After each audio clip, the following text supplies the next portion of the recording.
Read this. Learn how to write better creator content. Subscribe for weekly videos.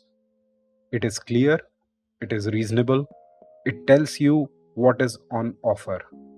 Now read this. If you are good at what you do but still struggle to put it into words, this series is for you. That sentence feels different, does it not? Not because it knows your name, not because it has discovered some secret about you. It just named a very particular kind of frustration. You may know what you're doing, you may be good at it, and still, when the moment comes to explain it, sell it, title it, or put it in front of people, the words refuse to carry the full weight of what you mean. The second sentence does not simply offer information, it gives you a place inside it. And that is what I want to explore today. Why do some words feel like they were written for you? And when does that feeling stop being recognition and start becoming manipulation? Working on a doctorate about the way digital creators use psychology and language in their communication. The choices they make when they tell stories, build trust, invite people into a community, or ask an audience to act. My interest is not only in what works, it is in what is honest. But this channel is not going to begin with a model or a research diagram. It begins with a smaller, much smaller question. Why does one line pass in front of us as content while another line seems to stop, turn around, and address us? Because online, most messages are broadcast. Buy this, join this, watch this, download this. The words may be competent, but they are aimed at a market segment, not experienced as an encounter. Then occasionally, a sentence appears that seems to say, I recognize the particular problem you've been carrying. That feeling is the doorway into this entire project. Look again at our two lines. The first says, learn how to write better creator content. It names an outcome, better content. The second says, you are good at what you do but still struggle to put it into words. It names a situation. More than that, it names a tension. Competence on one side, frustration on the other. That difference matters because people rarely walk around thinking, today I would like a content solution. They walk around thinking, why is it so difficult to explain something I understand? Or why does my work matter to me but sound flat when I describe it? A relevant sentence does not begin by showing off the solution. It begins by recognizing the shape of the problem. Try another version. Join my course on newsletter growth. Compared with, if your newsletter is thoughtful but nobody replies, start here. The second is not automatically better. It might be entirely wrong for the audience, but we can see the linguistic move. It goes from a category newsletter growth to a lived moment, writing carefully and hearing silence. In one important study in the Journal of Marketing, researchers examined linguistic features linked with people continuing to engage with written content. Easier to process language, including familiar or concrete wording, helped sustain attention. Emotional language mattered as well, although not every emotion worked in the same way. That does not prove a sentence creates loyalty. It does suggest that how something is said can affect whether people keep giving it attention. And attention often begins with specificity.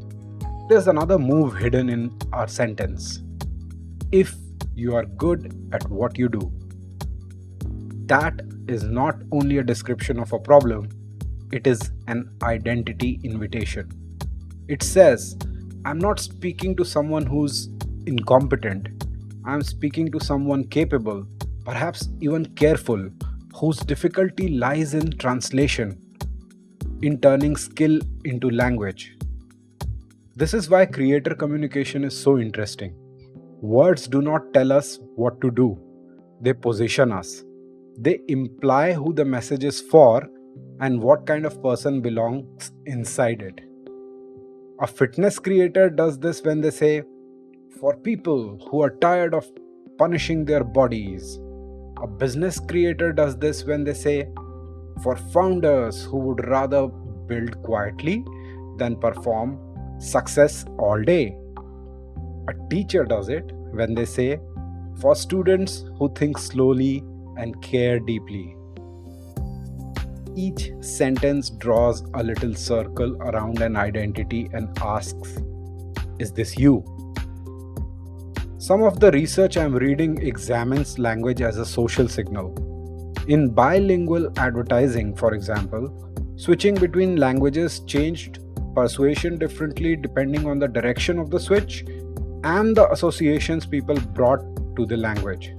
That does not mean every creator should sprinkle in slang or cultural references as a technique.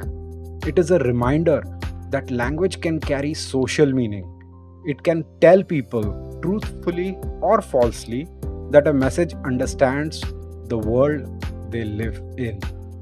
And that word, truthfully, is doing a lot of work. Because a message can also come too close. Let me read the same basic idea 3 ways.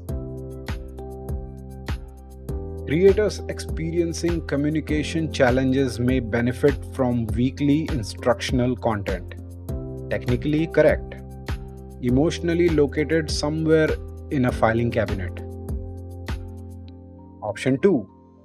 I know exactly how invisible you feel. I have been waiting for you.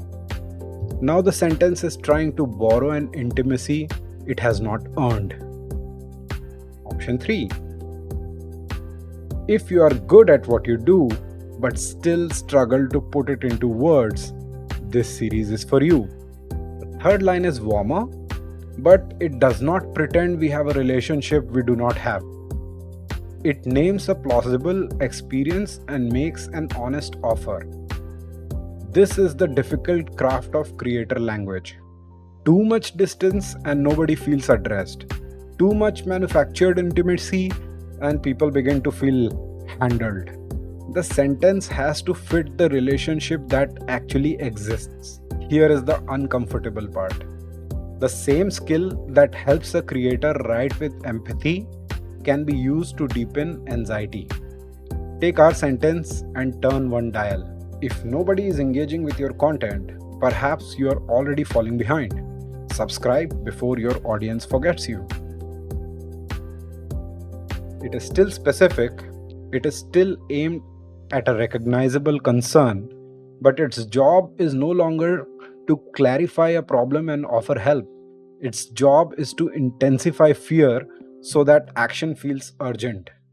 This is where language stops merely being clever.